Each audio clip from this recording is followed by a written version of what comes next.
करने वाले कैदियों को सजा देने के लिए बनाई गई है। पर कुछ जेल ऐसी भी हैं जिनके नाम से कैदियों के पसीने छूट जाते हैं। उन्हीं में से एक है सेल्यूलर जेल। हो सकता है इस जेल का नाम सुनकर आप में से बहुत से लोग समझ गए होंगे कि हम किसकी बात कर रहे हैं।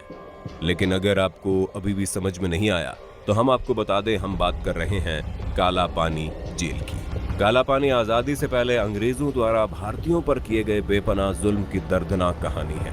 एक ऐसी कहानी जो भारतीय इतिहास में काले अध्याय के रूप में दर्ज है। आज हम आपको अपनी इस वीडियो में क्या होती है काला पानी की सजा, कैदी इसके नाम से क्यों कांपते थे, कहां ये जेल, किसने और क्यों करवाया इसका निर्माण, जैसी बहुत सी चीजों के बारे में बताने वाले हैं। तो वीडियो को बिना स्किप किए अंत तक जरूर देखना दोस्तों। चलिए और देर ना करते हुए वीडियो को स्टार्ट करते हैं। दोस्तों, सेल्यूलर जेल भारत के केंद्र शासित प्रदेश अंडमान और निकोबार द्वीप की राजधानी पोर्ट ब्लेयर में स्थित है, जिसे लोग आज काला पानी जेल के नाम से भी जानते हैं। अब आप सोच रहे होंगे आखिर इस सेल्यूलर जेल का नाम काला पानी पड़ा कैसे। तो हम आपको बता दें, इस जेल के चारों ओर सिर्फ समुद्र था। कई किलोमीटर तक जमीन का यहाँ कोई नामो निशान नहीं था, इसलिए इसे काला पानी भी कहा जाने लगा। ब्रिटिश हुकूमत ने इस जेल का इस्तेमाल आजादी की लड़ाई में हिस्सा लेने वाले स्वतंत्रता सेनानियों को सजा देने और कैद करने के लिए किया था।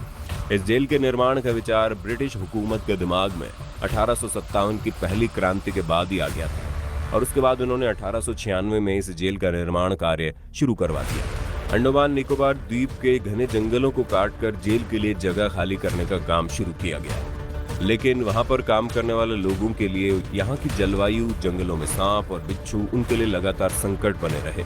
बहुत से लोगों को वहां पर मलेरिया ने जकड़ लिया। सबसे पहले यहाँ अंग्रेज अधिकारियों के लिए आवास, कमिश्नर हाउस, कॉन्फ्रेंस रूम और चर्च जैसी चीजों का निर्माण कराया गया। उसके बाद पूरी जेल पर निगरानी के लिए जेल के बीचों बीच में टावर बनाया गया। इस टावर से ही सभी कैदियों पर नजर रखी जाती थी और साथ ही इस टावर के ऊपर एक बहुत बड़ा घंटा लगा था, जो किसी भी तरह का संभावित खतरा होने पर बजाया जाता था। इसके बाद शुरू हुआ ऑक्टोपस की तरह 7 शाखाओं में फैली विशाल जेल का निर्माण। हर एक जेल 3 मंजिल की बनाई गई और इस विशाल जेल में 696 सेल बनाई गई, ताकि यहाँ पर लाए जाने वाले सभी कैदियों को अलग अलग रखा जा सके। यहाँ पर कैदियों को एक दूसरे से अलग रखने का एक ही मकसद था कि कैदी आपस में स्वतंत्रता आंदोलन से जुड़ी कोई योजना न बना पाए और अकेलेपन का जीवन जीते जीते अंदर से ही टूट जाए, ताकि वे लोग सरकार के प्रति किसी भी तरह की बगावत करने की हालत में ही न रहें। हर सेल का साइज 4.5 मीटर इंटू 2.7 मीटर था। 3 मीटर की ऊंचाई पर खिड़कियां भी लगी हुई थी। अब आप सोच रहे होंगे, इतनी सी ऊंचाई से तो कोई भी कैदी जेल से निकलकर आसानी से भाग सकता है, लेकिन ये तो हमने आपको पहले ही बता दिया था कि जेल के चारों तरफ पानी ही पानी, जिसका कारण कोई अगर भाग के जाता तो कहाँ। लेकिन इसके बावजूद भी कुछ कैदियों ने यहाँ से भागने की कोशिश की, लेकिन वो अपनी मंशा में कामयाब नहीं हो सके। इसके साथ ऐसा भी कहा जाता है कि यहाँ एक बार 200 से ज्यादा कैदियों ने भागने की कोशिश की, लेकिन उन्हें पकड़ लिया गया। कुछ ने वहाँ की खौफनाक यातनाओं को देखते हुए आत्महत्या कर ली थी, तो वहीं जेलर अधीक्षक वाकर ने जेल से भागने के जुर्म में 87 लोगों को फांसी पर लटकाने का आदेश दे दिया था। सेल्यूलर जेल के निर्माण में करीब 5,17,000 रुपए की लागत आई थी। इसका मुख्य भवन लाल ईंटों से बना है। ये ईंटें बर्मा से यहाँ मंगवाई गई, जो आज म्यांमार के नाम से जाना जाता है। और आखिर कुछ सालों बाद 10 मार्च 1906 को इस जेल का काम पूरा हुआ। इस जेल में बंद क्रांतिकारियों या यूं कहें कैदियों पर बहुत जुल्म ढाया जाता था। हर एक कैदी को रोजाना कोलू के बैल की तरह 30 पाउंड नारियल और सरसों को कोलू में पैरना होता था। अगर वो ऐसा नहीं कर पाते थे तो उन्हें बुरी तरह कोड़ों से पीटा जाता था और कई सालों तक उन्हें बेड़ियों में जकड़ दिया जाता था। यहाँ रहने वाले कैदियों को पिसाई करने वाली मिल पर कई घंटों तक काम करवाना, कई सप्ताह तक हथकड़ी के साथ खड़े रहकर बागवानी करवाना, रस्सी बनाना, नारियल की जटा तैयार करना, कालीन बनाना, तौलिए बुनने का काम, एकांत काल कोठरी में कैद करना, साथ ही हफ्तों तक भूखा रखने और सलाखों के पीछे कैद करना।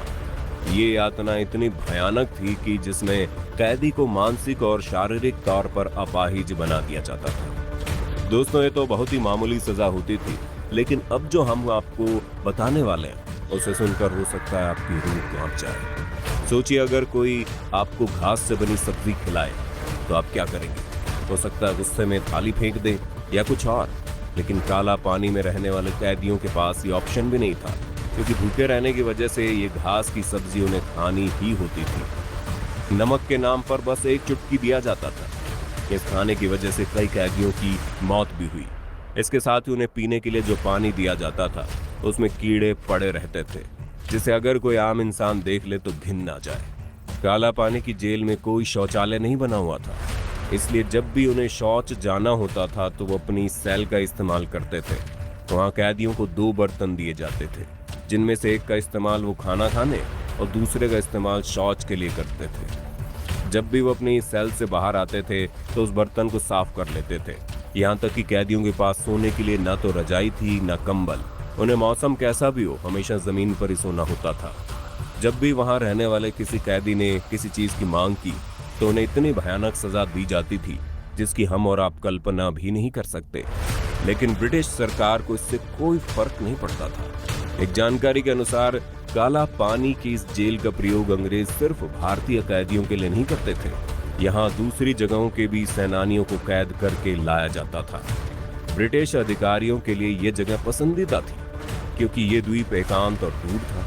इस कारण आसानी से कोई आ नहीं सकता था और ना ही जा सकता था। दूसरे विश्व युद्ध के दौरान जापानी शासकों ने इस जेल पर कब्जा किया और अंग्रेजों को ही सेल्युलर जेल में बंदी बना लिया गया। 7 में से 2 शाखाओं को जापानियों ने उसी समय नष्ट कर दिया था। द्वितीय विश्व युद्ध खत्म होने के साथ ही 1945 में अंग्रेजों ने इस पर फिर से कब्जा कर लिया। काला पानी की सजा काटने वाले स्वतंत्रता सेनानियों में बटुकेश्वर दत्त, विनायक दामोदर सावरकर, बाबूराव सावरकर, सोहन सिंह, मौलाना अहमदुल्ला, मौलवी अब्दुल रहीम सादिकपुरी, मौलाना फजल हक खैराबादी, एस चंद्र चटर्जी, डॉक्टर दीवान सिंह, योगेंद्र शुक्ला, वमन राव जोशी और गोपाल भाई परमानंद जैसे कई नाम शामिल थे। सेल्युलर जेल की दीवारों पर वीर शहीदों के नाम आज भी लिखे हैं। साथ ही वहां एक संग्रहालय भी बना है जहां पर उन अस्त्रों को देखा जा सकता है जिनमें स्वतंत्रता सेनानियों पर अत्याचार किए जाते थे। भारत को आजादी मिलने के बाद इसकी 2 शाखाओं को ध्वस्त कर दिया गया था। बाकी बची 3 शाखाओं और मुख्य टावर को 1969 में राष्ट्रीय स्मारक घोषित कर दिया गया। 1963 में यहाँ एक गोविंद वल्लभ पंत अस्पताल खोला गया था और यहाँ पर 500 बिस्तरों वाला अस्पताल है और 40 डॉक्टर यहाँ के लोगों की सेवा कर रहे हैं। अगर आपको भी कभी मौका मिले तो एक बार सेल्युलर जेल जरूर जाकर आए। यहाँ आपको अपने वीर क्रांतिकारियों की हिम्मत और जज्बे को देखकर गर्व की अनुभूति होगी। भारत सरकार ने हमारे स्वतंत्रता सेनानियों की स्मृतियों को आज तक संभाल कर रखा है और जब भी कभी आपको जीवन में घूमने का मौका मिले तो एक बार काला पानी जरूर जाए। तो दोस्तों, क्या आप भी काला पानी की इस सजा के बारे में पहले से जानते थे? हमें कमेंट